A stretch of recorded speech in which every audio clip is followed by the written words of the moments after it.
നമസ്കാരം. കഴിഞ്ഞ ഞായറാഴ്ച ആയിരുന്നല്ലോ, അതായത് ഇന്നലെ നമ്മുടെ നരേന്ദ്രമോദിയുടെ നേതൃത്വത്തിലുള്ള മൂന്നാം സർക്കാർ സത്യപ്രതിജ്ഞ ചെയ്ത് അധികാരമേറ്റത്. നമ്മുടെ കേരളത്തിൽ നിന്നുള്ള സുരേഷ് ഗോപിക്ക് അവിടെ ഒരു ക്യാബിനറ്റ് മന്ത്രി പദവി കിട്ടും എന്ന് നമ്മൾ ഓരോരുത്തരും പ്രതീക്ഷിച്ചു. പത്രമാധ്യമങ്ങളിൽ കൂടിയൊക്കെ നമുക്ക് അറിയാൻ കഴിഞ്ഞ അങ്ങനെ തന്നെയായിരുന്നു.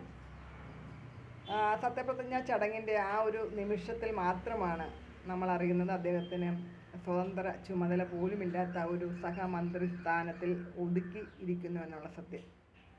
നമുക്കറിയാം, കേരള ചരിത്രത്തിൽ ആദ്യമായിട്ട് ഒരു BJP കാൻഡിഡേറ്റ് നമ്മുടെ പാർലമെൻറ്റിലേക്ക് ജയിച്ചു കയറിയത് സുരേഷ് ഗോപി മാത്രമാണ്.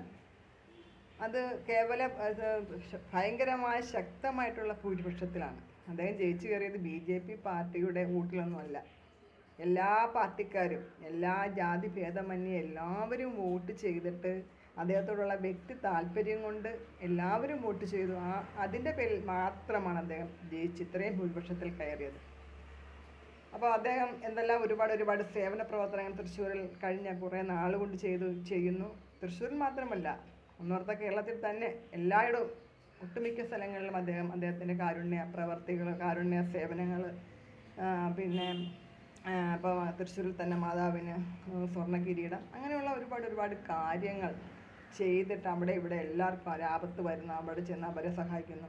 അങ്ങനെ എന്ന് വേണ്ട മൊത്തത്തിൽ അദ്ദേഹം എവിടെ നോക്കിയാലും അദ്ദേഹം സഹായ ഹസ്തങ്ങൾ നീണ്ടു ചെല്ലുന്നു എല്ലാവരിലേക്കും, ആരിലേക്കും. അപ്പോൾ അങ്ങനെയുള്ള ആ ഒരു സമയത്ത്, അങ്ങനെയൊക്കെയുള്ള ഒരു ഘട്ടത്തിൽ കൂടി മാത്രമാണ് നമ്മുടെ സുരേഷ് ഗോപി, അദ്ദേഹത്തിന് പിന്നെ ഒരുപാട് വ്യക്തിബന്ധങ്ങൾ, ഇതിൽ കൂടിയൊക്കെ മാത്രമാണ് അദ്ദേഹം ജയിച്ചു കയറിയത്. അദ്ദേഹത്തിൻ്റെ കഠിനാധ്വാനം കൊണ്ടാണ്, അല്ലാതെ BJP പാർട്ടിയുടെ പ്രത്യേകത കൊണ്ടോ അതിൻ്റെ മെച്ചം കൊണ്ടോ ഒന്നുമില്ല. അപ്പോൾ അങ്ങനെ അവർക്കൊരു ഇത്തരം ക്രെഡിറ്റോടുള്ള ഒരു മനുഷ്യൻ ജയിച്ച് വന്നപ്പോൾ അദ്ദേഹത്തിന് ഒരു പരിഗണന അവർ കൊടുക്കണം എന്ന് നമ്മളെല്ലാവരും പ്രതീക്ഷിച്ചു. കൊടുക്കുമെന്ന് തന്നെയാണ് പ്രതീക്ഷിച്ചത്, അതായത് ഒരു ക്യാബിനറ്റ് മന്ത്രി പദവിയിലൂടെ. പക്ഷേ അത് ചെയ്തില്ല. പക്ഷെ നമ്മുടെ സുരേഷ് ഗോപിക്ക് വേറൊരു കാര്യമുണ്ട് കേട്ടോ. അദ്ദേഹത്തിന് മെയിനായിട്ട് സിനിമയിൽ അഭിനയിക്കണം അത്രേ. അത് അദ്ദേഹം മന്ത്രിസ്ഥാനത്തിനൊന്നും ആഗ്രഹിക്കുന്നില്ല എന്ന് നേരത്തെ തന്നെ പറയുകയുണ്ടായി. എനിക്ക് തോന്നുന്നു ഇത് അറിഞ്ഞിട്ടെങ്ങാണോ BJP കേന്ദ്രങ്ങൾ ഇദ്ദേഹത്തിന് വല്ല ക്യാബിനറ്റ് പദവി കൊടുക്കാനിരുന്നത് മാറ്റി മന്ത്രിസ്ഥാനത്തിലേക്ക് മാറ്റിയെന്ന് നമുക്കറിയില്ല. കാരണം അവിടെ ആകെ പ്രശ്നങ്ങളാണല്ലോ, ആർക്കൊക്കെ മന്ത്രിസ്ഥാനം കൊടുക്കും, ആർക്കൊക്കെ സഹമന്ത്രിസ്ഥാനം കൊടുക്കും എന്നുള്ള ആ ഒരു അധികാര കൺഫ്യൂഷൻ ഇപ്പോൾ ഈ സർക്കാരിലുണ്ട്.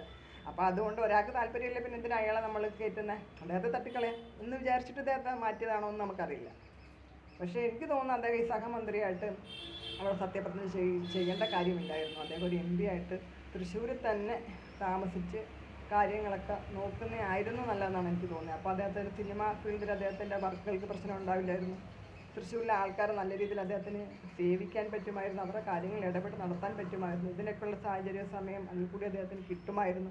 പക്ഷേ ഇപ്പോൾ ഈ ഒരു സഹമന്ത്രി സ്ഥാനത്തിൽ കൂടി അദ്ദേഹം ഡൽഹിയിൽ താമസമാക്കേണ്ടി വരുമെന്നാണ് എനിക്ക് തോന്നുന്നത്. അത് അദ്ദേഹത്തിൻ്റെ സിനിമ ജീവിതത്തെ, അദ്ദേഹത്തിൻ്റെ സിനിമ മേഖല, അദ്ദേഹത്തിന് ചെയ്യാൻ പറ്റുന്ന വർക്കുകളെ ബാധിക്കുന്നു, അവിടെ തടസ്സമുണ്ടാകുന്നു. അപ്പോൾ മൊത്തത്തിൽ ഇതൊരു തടസ്സമാണ് അദ്ദേഹത്തിന് എന്നാണ്, അദ്ദേഹം വളരെ സമ്മർദ്ദത്തിൽപ്പെട്ടിരിക്കുകയാണെന്നാണ് എനിക്ക് തോന്നുന്നത് ഈ ഒരു സാഹചര്യത്തിലാണ്.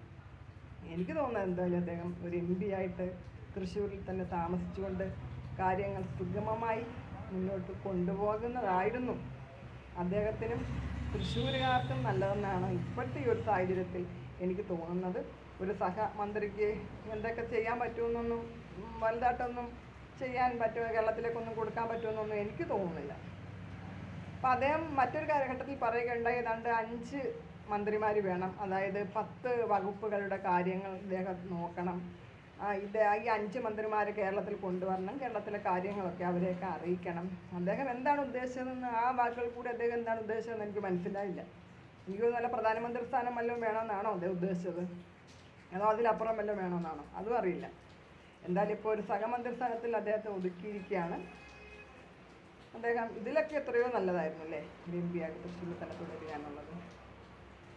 അപ്പോൾ അദ്ദേഹം ഒരു സമ്മർദ്ദത്തിൽ പെട്ടിരിക്കുകയാണ് എന്നുള്ള കാര്യത്തിൽ യാതൊരു സംശയവും ഇല്ല.